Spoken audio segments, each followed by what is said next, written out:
everyone, this is Tamara from shelfaddiction.com and welcome to episode 43. Today I am here alone and it's been a while since I've been on a podcast by myself, but I hope that you enjoy the episode. I'll be talking about why it's good to join an online book club, my reading list, and more. Stick around, I think I have some fun information for you. First, we will kick things off with talking about my top 5 reasons why an online book club is a great idea when you're short on time. If you don't know, I am a really serious advocate for book clubs, so much to the point where I have my own real world book club, I have the Shelf Addiction online book club, and I'm a part of 2 other real world book clubs, and they all read completely different types of books. So literally, I have 4 book clubs that I'm a part of and 2 that are my own, and I don't cheat. Both of my book clubs, the real world book club and the online book club, read different books. So it's not a 2-for-1 there. So with all of that said, I know life is busy. I know, things get in the way, kids, husband, work, family, just other commitments, writing, reading, blogging, whatever you're doing. And that may be reasons why you don't have time to schedule a real life book club, but that's where an online book club is really key.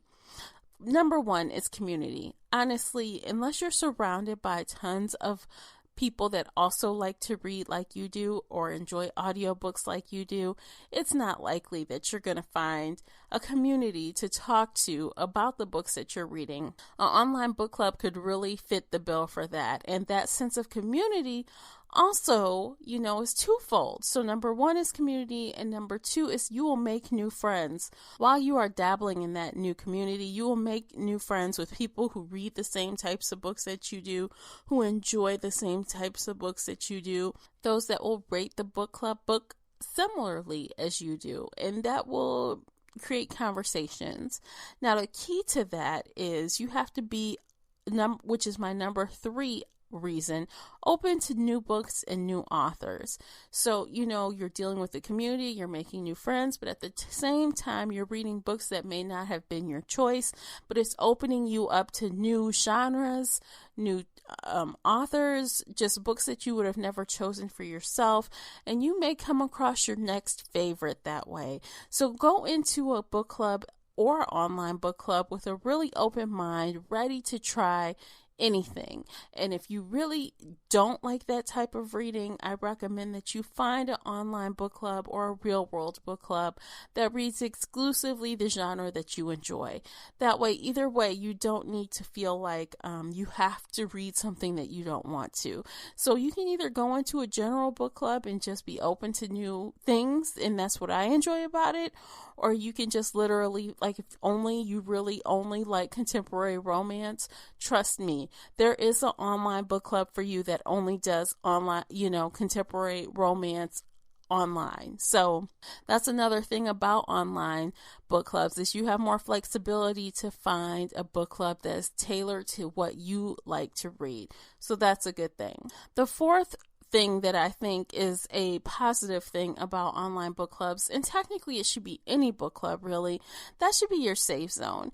You should have the ability to be candid about your thoughts on the book. So what? 8 out of 10 people liked it. If you're the 2 people that didn't like it, feel free to say you didn't like it and say why you didn't like it. That is a part of book club. It really opens up conversation, and maybe you might explain things to someone in a different way that they hadn't thought of before. So it really changes the dynamic of what you read. You know how that saying goes, no 2 people have read the same book. I think that's how it goes anyway. It's a true thing. 2 people could be reading the exact same book and they get 2 completely different things out of it. And that is why you should feel the freedom, to be candid about your thoughts on a book. And that's always easier online, I think. Obviously you want to be respectful to whomever you're talking to, but it's a great way to engage and have some discussion and throw back and forth some theories and ideas. And it makes the reading process even more fun. There are many reasons why book clubs are a great idea, but especially online book clubs. My 5th and final top reason is that you can do it from anywhere. If you travel a lot, fine, so be it. You can still read the book everywhere, anywhere. You can comment on message boards any and everywhere. And you can call into Skype or Hangouts to talk about the book with people from virtually almost anywhere, right? So you don't have to be tied down. You don't have to say, okay, I must have this day of the week without anything else going on. I can't, go out of the area. I can't, you have more freedom with the online book club. So you don't have a time to, talk via Skype or Hangouts. You're still interacting with people on the message boards. You're still talking about the books. So that really lends itself really well to people with super busy schedules. So I said all that to say, there are a lot of online book clubs out there, and you should definitely check out the Shelf Addiction online book club. We read only fiction, but we read all genres. So if you're interested in trying out some different genres, or if you are like me and just like to read a variety of genres, this would be the perfect club for you. You can find it on goodreads.com. It's free to join, and I will have a link below. The only requirement is that you be 18 years of age or older. My book club is for adults, no kids, so we really don't have to worry about censoring ourselves, although we are really, professionals in my group. And it's all good fun, and my goal is to get those monthly Hangout or Skype discussions going again, and I think it'll be good fun. So if you're curious about it, I can give you a really quick rundown of what we are reading this month. So for the month of November, we are reading Behind Closed Doors by B.A. Paris. If you'd like to know more about that, head on over to my YouTube channel and click the November and December book club reads. And the second book is Heartless by Marissa Meyer, and that is another fun light read, which is almost polar opposite from Behind Closed Doors. So if you want to know a little bit more about that book, head on over to my YouTube channel as well. I hope you'll be able to check out the book club on Goodreads, and please join. We'd love to have you.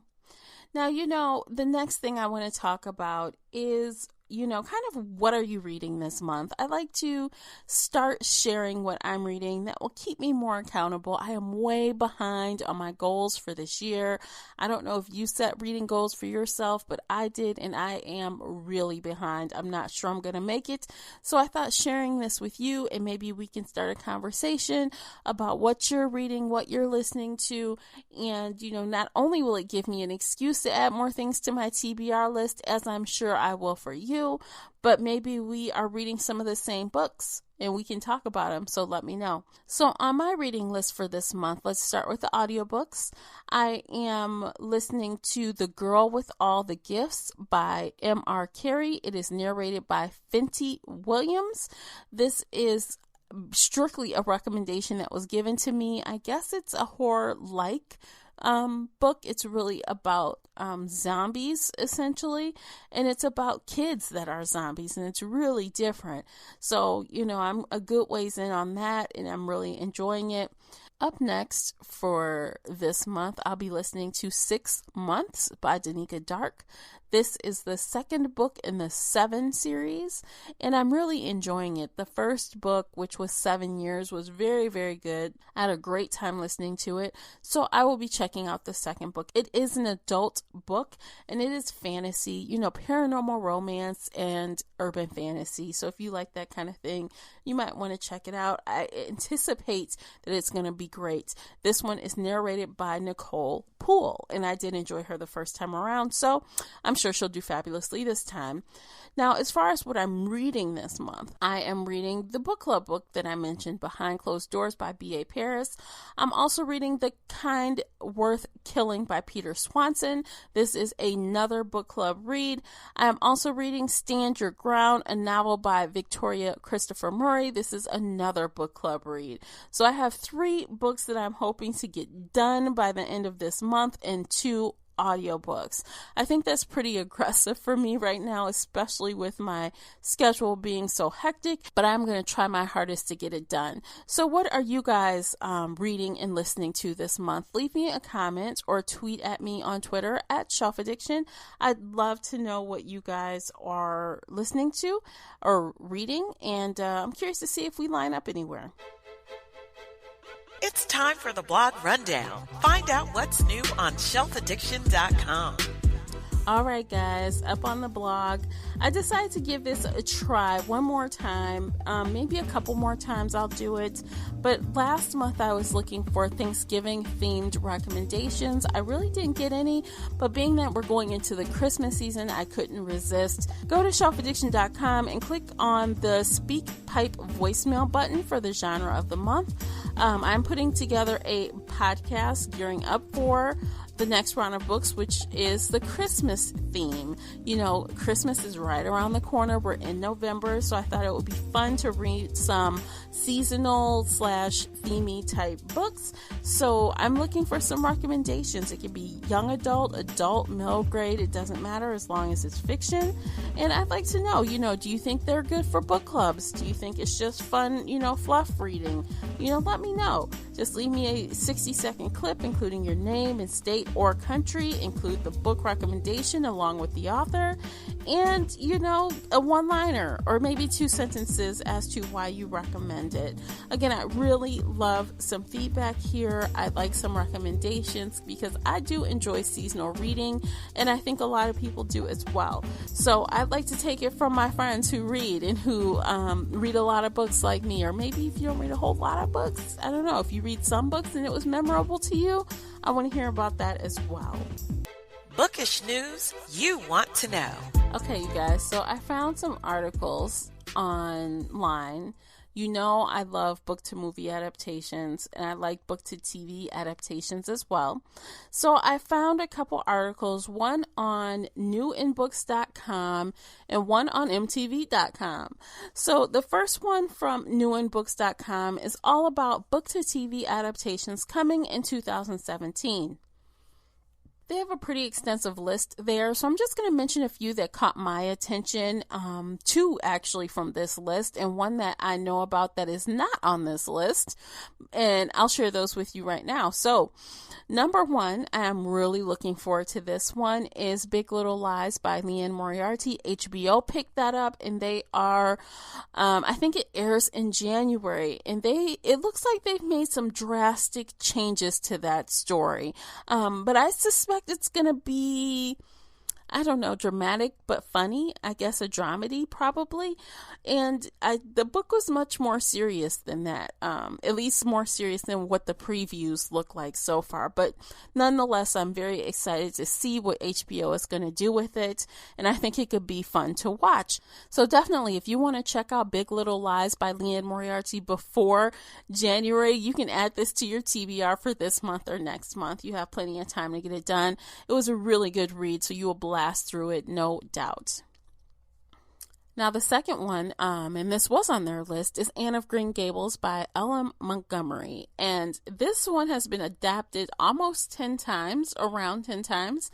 And I remember loving these books as, a preteen. I remember liking the Anne of Green Gables series. It's TV series. I think it was a TV series, or maybe it was a mini series. I'm not sure, but it was on PBS, and I really loved it. So I'm really curious to see what they do to it for 2017, what kind of facelift it gets, if it seems like it's a familiar story anymore, all of those things. I'm really looking forward to it.